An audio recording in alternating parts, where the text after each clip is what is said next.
तो hello friends, welcome back to my channel scalper trading mood. तो आज मैं आपको बताऊंगा कि चार्ट को कैसे एनालिसिस करते हैं, चार्ट पे कैसे इंपॉर्टेंट सपोर्ट और रेजिस्टेंस ड्रॉ कर सकते हैं, जिसकी मदद से हम एंट्री और एग्जिट ले सकें। ठीक है, तो आज मैं चार्ट को एनालिसिस करते वक्त मैं आपको एक इम्पोर्टेंट की पॉइंट्स भी बताऊँगा।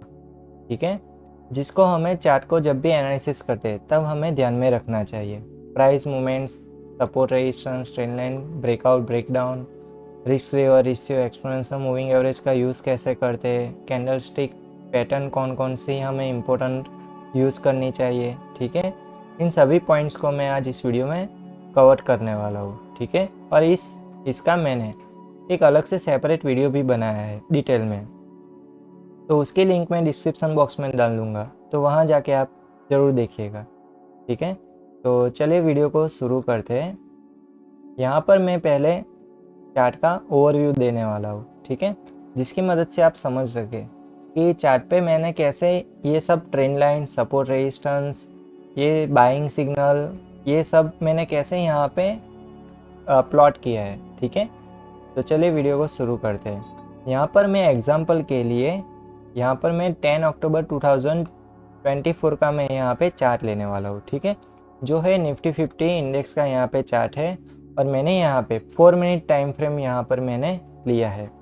ठीक है, तो यहाँ पर मैं आपको पहले सपोर्ट रेजिस्टेंस कैसे ड्रॉ करते हैं इम्पोर्टेंट, वो मैं आपको बताता हूँ। अगर हमें आज का मार्केट का यहाँ पे स्टडी करना है, मतलब कि आज का मार्केट की हमें प्रिपरेशन करनी है, तो हमें प्रीवियस डे का जो इम्पोर्टेंट स्विंग हाई और स्विंग लो था उसको हमें पहले मार्क करना पड़ेगा।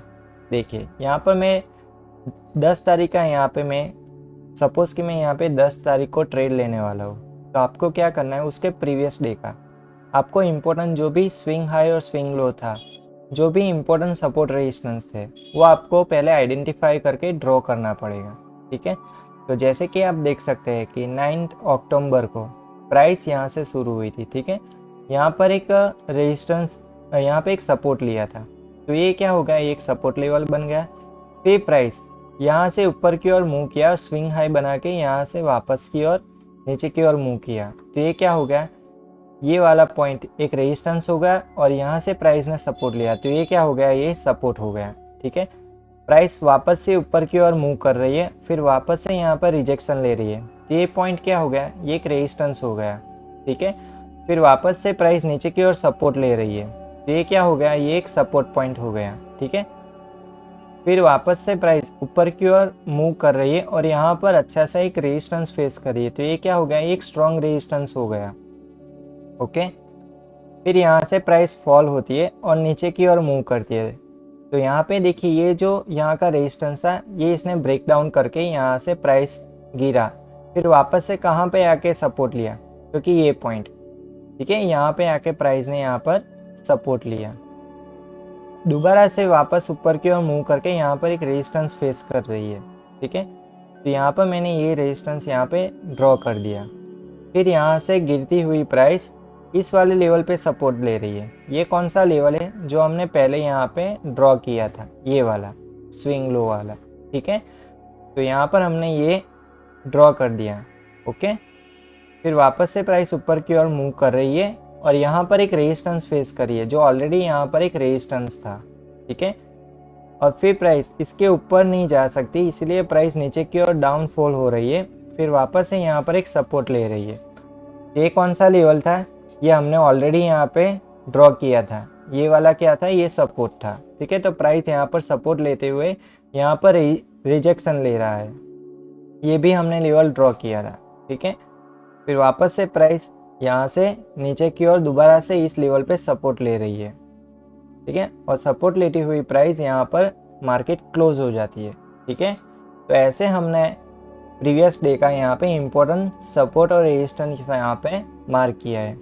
तो इसका यूज़ करके हम जो भी नेक्स्ट डे का जो हम ट्रेड प्लान करेंगे, वो यहाँ पे पुराने वाले जो सपोर्ट रेजिस्टेंस है वो यहाँ पे यूज़फुल होने वाले हैं, क्योंकि मार्केट में प्रीवियस डे का सपोर्ट और रेजिस्टेंस ज़्यादा इम्पोर्टेंट रखता है, इसलिए। तो चलिए मैं आपको जो 10 अक्टूबर 2024 का चार्ट एनालिसिस करने वाला हूँ, उसका मैं अब आपको ओवरव्यू देता हूँ। ठीक है। अब आपको पता चलेगा कि सपोर्ट और रेजिस्टेंस मैंने कैसे ड्रॉ किया था। ठीक है, तो जैसे कि आप यहाँ पे देख सकते हैं प्राइस यहाँ से शुरू होती है। ठीक है, मार्केट यहाँ से ओपन होती है। ओपन होने के बाद प्राइस यहाँ से फॉल हो रही है, मतलब कि डाउन ट्रेंड में जा रही है। ठीक है, डाउन ट्रेंड में जाने के बाद प्राइस इस वाले दोनों लेवल को यहाँ पे ब्रेक डाउन करके यहाँ पर एक सपोर्ट बना रही है। ठीक है, और फिर यहाँ से प्राइस ऊपर की ओर मूव कर रही है और यहाँ पर दोनों लेवल को, इस वाले लेवल को ब्रेकआउट कर रहा है और इस वाले लेवल पे थोड़ा सा प्राइस यहाँ पे रुका, फिर इस वाले लेवल को भी ब्रेकआउट किया। ठीक है, और दोबारा से नेक्स्ट रेजिस्टेंस कहाँ पे था, तो ये वाले लेवल पे था। प्राइस इस वाले लेवल के पास थोड़ा सा रुकता है, फिर वापस से नीचे की ओर सपोर्ट लेके इस वाले लेवल पर एक रिजेक्शन फेस करता है। ठीक है, तो इसका मतलब क्या हुआ कि जो प्रीवियस हमने जो सपोर्ट रेजिस्टेंस ड्रॉ किए थे वो ज़्यादा इफेक्टिव काम कर रहे हैं।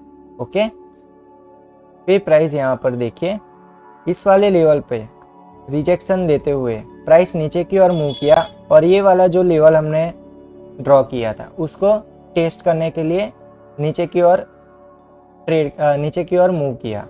ठीक है, इसके बाद प्राइस इस वाले लेवल को दोबारा से रिजेक्शन लेता है और फिर वापस से ब्रेक डाउन करके इस वाले लेवल पे आके रुकता है। तो ये कौन सा लेवल था, ये पुराना वाला, मतलब कि प्राइस यहाँ पर एक सपोर्ट लिया था, उसी जगह दोबारा से यहाँ पर एक सपोर्ट लिया। ठीक है, तो ये क्या होगा, ये एक इम्पोर्टेंट यहाँ पे एक सपोर्ट बना दिया प्राइस में।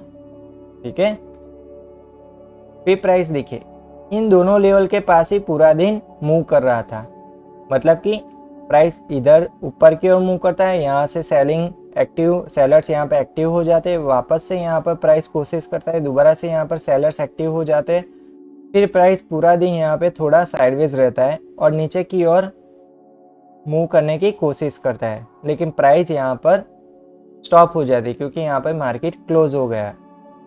ओके, तो आज मैंने आपको यहाँ पर ये पूरा ओवरव्यू यहाँ पे दे दिया और फिर यहाँ पे ट्रेंड लाइन कैसे ड्रॉ की है वो मैं आपको बताता हूँ। जैसे कि ये पहला यहाँ पे हायर पॉइंट था। ठीक है, ये क्या था, यहाँ पर एक हायर पॉइंट था, तो इस हायर पॉइंट को हमें पहले मार्क करना है। ठीक है, और दूसरा पॉइंट कहाँ पे लेना है, जब प्राइस ईएमए लाइन के नीचे क्लोज करे तब हमको देखना है कि उसके नियरेस्ट हायर पॉइंट क्या है, जो कि ये वाला। ठीक है, यहाँ पर प्राइस ने यहाँ पर प्राइस इस ईएमए लाइन के नीचे क्लोज हुई, तो इन दोनों पॉइंट को मिला के अच्छा से यहाँ पे एक ट्रेंड लाइन ड्रॉ कर दिया। ठीक है, और इसी प्रोसेस को बार बार फॉलो करना है। ठीक है, अब आपको ट्रेंड लाइन ड्रॉ करना आ गया। ठीक है, तो यहाँ पे देखिए दोबारा से देखते हैं, प्राइस इसके ऊपर क्लोज कर रहा है। ठीक है, लेकिन दोबारा से यहाँ पे कोई स्विंग लो नहीं बना रहा। ठीक है, तो इसका मतलब क्या है कि यहाँ पर हमें दूसरा पॉइंट नहीं मिला, इसलिए यहाँ पे ट्रेंड लाइन फेल हो गई, यहाँ पे ट्रेंड लाइन नहीं ड्रॉ कर सकते। क्लियर, चलिए यहाँ पर इस मूवमेंट का यहाँ पर प्राइस मूवमेंट का ये क्या था, ये हायर पॉइंट था। ठीक है, और हायर पॉइंट के बाद प्राइस इस वाली कैंडल के साथ ईएमए लाइन के नीचे यहाँ पर क्लोज हो रही है। ठीक है, तो हमें क्या देखना है कि इसके पहले का हायर पॉइंट क्या है, तो कि ये है, और स्विंग हाई का लो क्या है, प्रीवियस ट्रेंड का ये है। तो इन दोनों पॉइंट को मिला के हमने ये ट्रेंड लाइन यहाँ पे ड्रॉ कर दी। ठीक है, और ये ट्रेंड लाइन इस वाले लेवल के आसपास आके ब्रेकआउट हो रही है। ओके, ब्रेकआउट होने के बाद यहाँ पर आप देख सकते हैं कि यहाँ पर एक दूसरी ट्रेंड लाइन बन रही थी। ठीक है, तो ये ट्रेंड लाइन हमने ऐसे ड्रॉ की, फिर वापस से प्राइस यहाँ पर थोड़ा साइडवेज चला और दोबारा से ईएमए लाइन के नीचे क्लोज किया। तो वही प्रोसेस हमें दोबारा से फॉलो करना है कि यहाँ पे ट्रेंड का हायर पॉइंट लेना है। ठीक है, प्रीवियस ट्रेंड का हमें हायर पॉइंट लेना है और जहाँ पर प्राइस ईएमए लाइन के नीचे क्लोज करे उसके प्रीवियस कैंडल के आसपास का हमें कोई हायर पॉइंट लेना है और इन दोनों पॉइंट को मिला के हमें एक ट्रेंड लाइन ड्रॉ करनी है। तो ऐसे मैंने यहाँ पर कुछ ट्रेंड लाइन यहाँ पे ड्रॉ की है। ठीक है, तो यहाँ पर मैंने कुछ सिग्नल्स भी ड्रॉ किए, ये है सेलिंग सिग्नल, ये है बाइंग सिग्नल, ये है सेकेंडरी सिग्नल। तो ये सब क्या है, ये सब मैंने यहाँ पे पॉसिबल ट्रेड मैंने यहाँ पे आइडेंटिफाई किए हैं, जिसकी मदद से मैं आपको समझा सकूँ कि जब भी मार्केट में जब भी चार्ट पे कोई अच्छे पॉसिबल ट्रेड हमको दिखते हैं तो वो किस कंडीशन पे हमें ट्रेड लेना चाहिए, ठीक है। उसमें रिस्क रिवॉर्ड रेशियो कैसे मैनेज करते हैं, रिस्क कितना लेना चाहिए, उसमें एग्जिट कहाँ पे लेना चाहिए, ठीक है, वो मैं आपको बताऊंगा, ठीक है।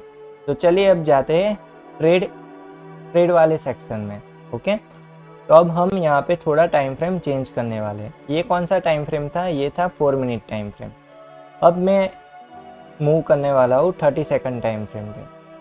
तो यहाँ पर मैं 30 सेकंड टाइम फ्रेम पे आपको बताऊंगा कि कैसे हम अच्छे से ट्रेड को आइडेंटिफाई कर सकते हैं, ठीक है। तो ये दोनों चार्ट को मैंने यहाँ पे इंटरलिंक कर दिया है, इसलिए ऑटोमेटिक यहाँ पर जो मैंने एनालिसिस किया था वो ऑटोमेटिक इस चार्ट पे आ गया है, ठीक है। वो कनेक्ट आप यहाँ से कर सकते हो, ठीक है। चलिए, तो जैसे कि आप देख सकते हो ये क्या है, सेलिंग सिग्नल है, ठीक है, और ये क्या है, सेकेंडरी सिग्नल है, ठीक है। तो यहाँ पे हमको एक ट्रेंड लाइन तो यहाँ पे मिल गई, लेकिन इस वाले लेवल पे कोई ट्रेड हमको नहीं दिखा। अगर प्राइस इस ट्रेंड लाइन के पास और ईएमए लाइन के पास आती और यहाँ से कोई अच्छी सी बियरिश ट्रेड में हमको क्या देखना है कि कोई अच्छी सी शूटिंग स्टार या ग्रेवस्टोन डोजी, इन दोनों कैंडल को हमें यहाँ पे फाइंड आउट करना है, ठीक है। अगर वो कैंडल हमें यहाँ पे मिलती है तो उस कैंडल पे हम एंट्री ले सकते हैं, ठीक है। तो यहाँ पर मुझे कोई यहाँ पे अच्छी कोई कैंडल्स यहाँ पे दिखी नहीं। चलिए नेक्स्ट, फिर देखते हैं इस वाले लेवल पे। तो जैसे कि आप देख सकते हैं कि यहाँ पर मैंने एक बाइंग सिग्नल यहाँ पे शो किया था, ड्रॉ किया था, ठीक है। ये जो बड़ी बिग बार कैंडल बनी थी यहाँ से यहाँ तक की, ये जो अच्छी सी यहाँ पर एक बिग बार कैंडल यहाँ पे बनी थी, ठीक है। तो इस कैंडल पे हम एंट्री नहीं लेंगे, क्यों, क्योंकि ऐसी कोई बाइंग स्पाइक या सेलिंग स्पाइक आती है तो उसमें एंट्री नहीं लेना चाहिए, क्योंकि वहाँ पे लॉस होने के चांसेस ज़्यादा होते हैं। हमें अपनी प्रोसेस को फॉलो करना है कि जब भी कोई कंडीशन हमारी कंडीशन के साथ मैच हो तभी ट्रेड लेना चाहिए, ठीक है। तो जैसे कि मैंने बताया कि जब भी प्राइस कोई अच्छी सी कैंडल यहाँ पे फॉर्म करे, तो एक अच्छी सी कैंडल यहाँ पे दिख रही है, ये देखिए ये क्या है, थोड़ा चार्ट में यहाँ पे जूम कर देता हूँ, चार्ट में यहाँ पे थोड़ा जूम कर देता हूँ। ये देखिए ये कौन सी कैंडल आपको दिख रही है, ये है हैमर कैंडल, ठीक है। ये आपको क्या दिख रही है, हैमर कैंडल। तो इसके बिहाफ पे आप एंट्री ले सकते हैं। क्यों एंट्री ले सकते थे, देखिए इसकी कंडीशन में आपको बताता हूँ। पहले ये क्या है, ये है एक सेकेंडरी सिग्नल जो मैंने यहाँ पे मार्क किया था, ठीक है। इस सेकेंडरी सिग्नल के बाद हमें देखना है कि कहाँ पे कैंडल्स बन रही है, तो कि यहाँ पे कैंडल बन रही है, लेकिन ये कैंडल कहाँ पे बन रही है, एग्जैक्ट पोजीशन क्या है, ईएमए लाइन के पास बन रही है, किसी सपोर्ट लेवल के पास बन रही है, या ट्रेंड लाइन लेवल के पास बनी है, ठीक है। तो यहाँ पे जैसे कि आप देख सकते हैं कि ये एक रेजिस्टेंस था और रेजिस्टेंस के पास ये कैंडल फॉर्म हो रही है, ठीक है। और ईएमए लाइन पे आप देखोगे तो अच्छा सा यहाँ पे बाइंग प्रेशर दिखा रहा है, ठीक है। मतलब कि दोनों ईएमए लाइन को यहाँ पे ये कैंडल क्या कर रही है, एक प्रेशर हमको शो कर रही है कि यहाँ से बायर्स एक्टिव होने वाले हैं, ठीक है। तो यहाँ पर हम छोटा सा यहाँ पे एक रिस्क ले सकते हैं, क्योंकि हमें यहाँ पर एक कंफर्मेशन मिल गया है। तो चलिए इसका रिस्क रिवॉर्ड रेशियो हम थोड़ा निकालते हैं। अगर इसके बाद वाली कैंडल पे एंट्री लेते हैं और जो हैमर था उसका लो को हम स्टॉप लॉस बनाते, तो यहाँ पर अपनी एंट्री बन जाती इस वाले कैंडल पे, ठीक है। यहाँ पर अपनी एंट्री बन जाती और अपना स्टॉप लॉस निकलता है यहाँ पर, इस वाले लेवल पे अपना स्टॉप लॉस निकलता, ठीक है। अब हमने एंट्री तो ले ली, लेकिन अब हम एग्जिट कहाँ पे करेंगे, देखिए अपने हिसाब से 1:2 इस स्ट्रेटेजी में 1:2 ऑब्वियसली मिलता है, ठीक है। लेकिन हम यहाँ पे उसके हिसाब से नहीं प्लान करेंगे, हम कहाँ पे प्लान करेंगे, जो प्रीवियस रेजिस्टेंस है, बुलिश ट्रेंड में हमको प्रीवियस रेजिस्टेंस को देखना है, ठीक है। तो यहाँ पे प्रीवियस रेजिस्टेंस कहाँ पे है, तो कि इस वाले लेवल पे, ये देखिए यहाँ पर क्या है, प्रीवियस रेजिस्टेंस है और इस सपोर्ट लाइन पे हमने ट्रेड लिया है। तो हमारा इसके बीच में क्या है, एक गैप है, ठीक है। इसके बीच में क्या है, एक गैप है। तो ये गैप प्राइस फिल करेगा, ठीक है। तो इसका हम यूटिलाइज करके अच्छा सा यहाँ पे प्रॉफिट बना देंगे, ठीक है। तो हम यहाँ पे टारगेट सेट करेंगे प्रीवियस जो रेजिस्टेंस है उस तक का, ठीक है। तो ऐसे टारगेट सेट कर सकते हैं, ओके। तो ये अपना यहाँ पे सक्सेसफुल ट्रेड बन सकता था, ठीक है। चलिए एक दूसरा ट्रेड हम यहाँ पे देखते हैं कि कहाँ पे दूसरा ट्रेड बन सकता था। तो देखिए यहाँ पर एक सेलिंग सिग्नल यहाँ पे दिख रहा है, क्योंकि यहाँ पे स्विंग हाई है और इसके बाद यहाँ पे रिजेक्शन ले रहा है प्राइस, ठीक है। तो ये क्या होगा, ये स्ट्रॉन्ग यहाँ पे रेजिस्टेंस है, ऊपर वाले रेजिस्टेंस के पास ही प्राइस यहाँ पे रेजिस्टेंस फेस कर रहा है, ठीक है। और यहाँ पर मैंने एक सेलिंग सिग्नल भी ड्रॉ किया है और मैंने यहाँ पर एक ट्रेंड लाइन भी ड्रॉ की हुई है, जो मैंने आपको बताया कि ट्रेंड लाइन कैसे ड्रॉ की है, ठीक है। तो इस वाले लेवल के बाद हमें देखना है कि सेकेंडरी सिग्नल कहाँ पे है, तो कि यहाँ पे है, ठीक है। तो इस सेकेंडरी सिग्नल के बाद हमको अपनी प्रोसेस दोबारा से फॉलो करनी है। हमको देखना है कि ट्रेंड लाइन के पास या किसी लेवल के पास या ईएमए लाइन के पास, इन तीनों में से कोई दो हमारी कंडीशन मैच होनी चाहिए। वहाँ पे डाउन ट्रेंड में कोई शूटिंग स्टार या ग्रेवस्टोन डोजी क्या कहाँ पे हमको दिख रहा है, चलिए देखते हैं। यहाँ पर देख सकते हैं कि प्राइस नीचे की ओर मूव करके एक साइडवेज बना दिया, ठीक है। प्राइस यहाँ पे साइडवेज हो गई और इस साइडवेज में ये एक कैंडल बन रही है शूटिंग स्टार। तो साइडवेज मार्केट में ट्रेड नहीं लेना चाहिए। जब भी प्राइस ऐसे नीचे की ओर गिरे और फिर साइडवेज हो जाए, तब कोई भी कैंडल बने उस पर ट्रेड नहीं लेना चाहिए, क्योंकि प्राइस का वहाँ पे फ्लो ज़्यादा नहीं होगा, मोमेंटम ज़्यादा नहीं होगा। जब भी स्कैल्पिंग करना हो तो हमें क्या चाहिए, हमें मोमेंटम चाहिए। तो यहाँ पर मोमेंटम क्या है, ज़ीरो है, ठीक है। तो इस कंडीशन में ट्रेड अवॉइड करना है, ठीक है। चलिए नेक्स्ट फिर देखते हैं इस ट्रेंड लाइन के पास। तो देखिए आप जैसे कि बड़े टाइम फ्रेम पे देख सकते हैं कि हमने जो एक ट्रेंड लाइन ड्रॉ की थी, इस पॉइंट और इस पॉइंट को मिला के हमने जो ट्रेंड लाइन ड्रॉ की थी, वहाँ पर प्राइस दोबारा से रिएक्ट कर रहा है। तो इस ट्रेंड लाइन के पास जैसे ही प्राइस आता है तो वहाँ पर एंट्री बन सकती है, ठीक है। और इसका कंफर्मेशन कहाँ से मिलेगा, ट्रेंड लाइन। और ट्रेंड लाइन तो फर्स्ट कंफर्मेशन है, ठीक है। सेकंड क्या है, एक लेवल, किसी एक लेवल को ब्रेक डाउन कर रहा है। और थर्ड है ईएमए लाइन, ओके। तो यहाँ पर देख सकते हैं कि ट्रेंड लाइन के पास प्राइस आई, इस लेवल को ब्रेक डाउन किया, ठीक है। और ईएमए लाइन भी यहाँ पे क्रॉस ओवर हो रही है। तो यहाँ पे ट्रिपल कंफर्मेशन यहाँ पे हमको मिल गया। तो चलिए यहाँ पे थोड़ा रिस्क रेशियो चेक करते हैं और कहाँ पे ट्रेड बना वो भी चेक करते हैं। तो यहाँ पर देखिए अच्छा सा यहाँ पर एक शूटिंग स्टार मिला, ठीक है। और वो एक एंगल में बन रहा है। देखिए प्राइस का एंगल क्या है, 30 डिग्री से ज़्यादा है। तो यहाँ पर अच्छा सा यहाँ पर एक ट्रेड बन सकता है। तो इस वाले लेवल को मार्क करके अगर हम यहाँ पे रिस्क रिवॉर्ड रेशियो यहाँ पे निकालते हैं, चले इसके बाद वाली कैंडल पे एंट्री लेते हैं। इसके जो भी टारगेटेड कैंडल है उसके हाई का हम यहाँ पे स्टॉप लॉस लगाते हैं, ठीक है। और प्रीवियस जो भी लेवल है, सपोर्ट है, उसका हम क्या करेंगे, एज ए टारगेट यहाँ पे यूज़ करेंगे, ठीक है। तो आप देख सकते हैं कि फर्स्ट यहाँ पे टारगेट हमको मिल सकता है, ठीक है। और इसके बाद हम अपनी रिस्क कैपेबिलिटी के हिसाब से ट्रेड को आगे कंटिन्यू करें या डिसकंटिन्यू करें, वो अपने हिसाब से है।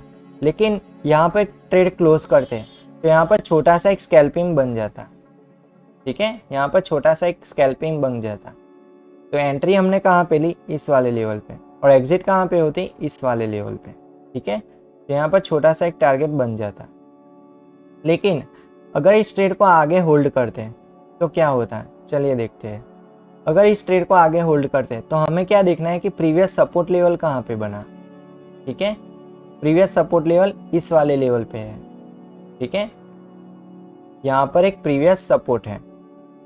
तो हमें क्या करना है कि इसके बाद अपने जो भी टारगेट है उसको आगे मूव कर देना है। देखिए यहाँ पर मैंने यहाँ पर अपना जो टारगेट था वो थोड़ा बड़ा कर दिया। तो यहाँ पर अच्छा सा एक यहाँ पे ट्रेड मिल सकता था। देखिए ये मैक्सिमम कहाँ तक मिला, तो कि यहाँ तक मिला।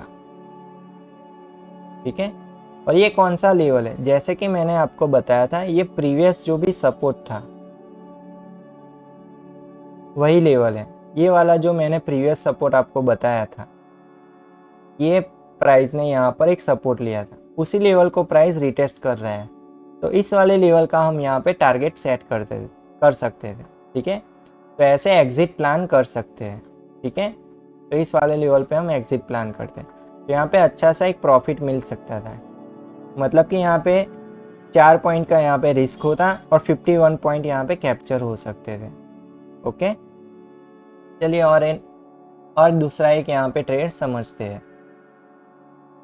चलिए, यहाँ पर आप देख सकते हैं कि सपोर्ट पे अच्छी सी यहाँ पर एक बाइंग कैंडल बनी। ठीक है, सपोर्ट पे एक अच्छी सी यहाँ पर बाइंग कैंडल बन रही है, और इसके बाद एक ट्रेंड लाइन भी यहाँ पे ड्रॉ हो रही है। देखिए, फर्स्ट पॉइंट प्राइस ऐसे मूव किया, यहाँ पे स्विंग लो बनाया, स्विंग हाई बनाया, स्विंग लो बनाया। ठीक है, higher high lower low, higher high lower low, ऐसे प्राइस यहाँ पर मूव कर रहा है। तो इन दोनों पॉइंट को मिला के यहाँ पर एक ट्रेंड लाइन यहाँ पे ड्रॉ कर दी। ठीक है, तो इस ट्रेंड लाइन पर भी एक ट्रेड बन सकता है। कैसे, मैं आपको बताता हूँ। यहाँ पर फर्स्ट, सेकंड और थर्ड, यहाँ पर जो हमने ये ट्रेंड लाइन ड्रॉ की है, उस ट्रेंड लाइन के पास अगर प्राइस आता है दोबारा से, तो अच्छा सा यहाँ पर एक कोई बुलिश कैंडल बन रहा है, तो इस ट्रेंड लाइन के बिहाफ पे हम एंट्री ले सकते हैं, और स्टॉप लॉस इस ट्रेंड लाइन के नीचे का रखने का। ठीक है, और टारगेट कहाँ पे होगा, जो प्रीवियस रेजिस्टेंस था वह उसका। ठीक है, तो इतना छोटा सा यहाँ पर एक स्कैल्पिंग बन सकता था। ठीक है, चलिए आगे समझते हैं। यहाँ पर देख सकते हैं कि जैसे प्राइस ने यहाँ पर रिजेक्शन लिया, उसके बाद यहाँ पर एक सेलिंग सिग्नल मैंने यहाँ पे ड्रॉ किया है। ठीक है, थोड़ा यहाँ पे बिग टाइम फ्रेम को भी एडजस्ट कर लेते हैं। चलिए, ओके, जैसे यहाँ पे सेलिंग सिग्नल बना, तो फिर देखिए कि प्राइस ने यहाँ पे कहाँ पे कोई सिग्नल दिया है या नहीं दिया है। तो जैसे कि आप देख सकते हैं कि फर्स्ट, सेकंड और थर्ड, यहाँ पे तीनों पॉइंट को मिला के यहाँ पर एक अच्छी सी ट्रेंड लाइन ड्रॉ हो रही है। ठीक है, तो यहाँ पे कोई सिग्नल तो नहीं मिला है हमें कंफर्मेशन, लेकिन ट्रेंड लाइन ट्रेडिंग जरूर कर सकते हैं यहाँ पर।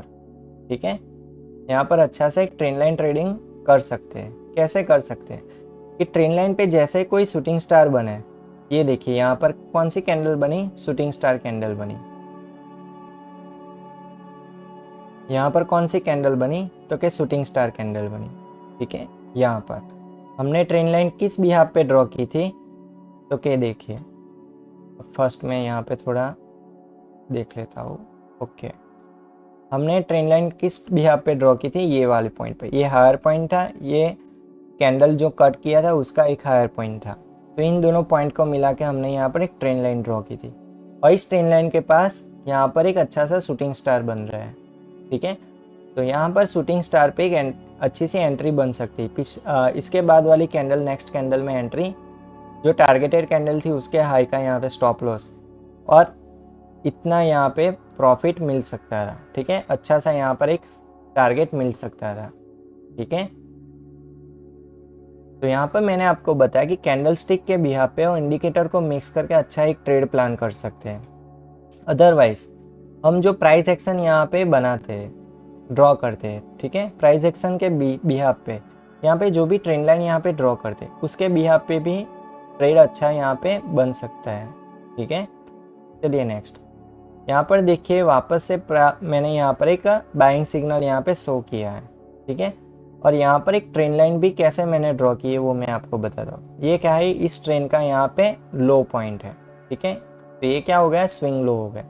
ठीक है, फिर प्राइस यहाँ से ब्रेकआउट करके higher high lower low, higher high, ऐसे यहाँ पे ऊपर की ओर मूव कर रहा है। तो ये दो पॉइंट आप देख सकते हैं, फर्स्ट, सेकंड और थर्ड, ये ब्रेकआउट के बाद एक एंगल पे बन रहे हैं। तो यहाँ पर एक ट्रेंड लाइन अच्छी सी यहाँ पे ड्रॉ कर सकते हैं। ठीक है, तो इस ट्रेंड लाइन के बिहाफ पे यहाँ पर नया ट्रेड यहाँ पे एग्जीक्यूट कर सकते थे। ठीक है, फर्स्ट, सेकंड और थर्ड। तो इस वाले कैंडल पे एंट्री लेते इस ट्रेंड लाइन पे, ट्रेंड लाइन के नीचे यहाँ पे स्टॉप लॉस, और प्रीवियस जो भी रेजिस्टेंस था उसका यहाँ पे टारगेट बना सकते थे। ठीक है, चलिए एक और ट्रेड यहाँ पे समझते हैं।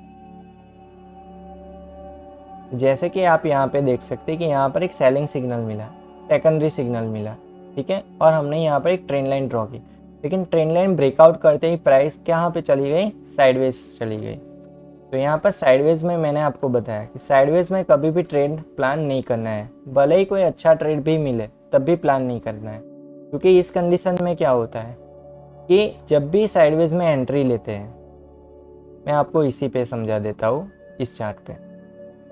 जब भी साइडवेज मार्केट में ट्रेड प्लान करते हैं तो इसका लॉस कहाँ पे होता है, टाइम डिके पे। ये एक इंडेक्स है, इंडेक्स में तो ट्रेडिंग होती ही नहीं है, लेकिन इंडेक्स का जो F&O सेक्शन है, ठीक है, फ्यूचर एंड ऑप्शन, उसमें अगर हम इसके बिहाफ पे एंट्री ले लेते हैं तो उसमें क्या होता, टाइम डिके होता, और टाइम डिके होता तो क्या होता, अपना प्रीमियम डाउन होता, ठीक है, इससे अपना लॉस बढ़ जाता, ठीक है। तो इसीलिए साइडवेज मार्केट में ट्रेड नहीं लेना चाहिए, ठीक है।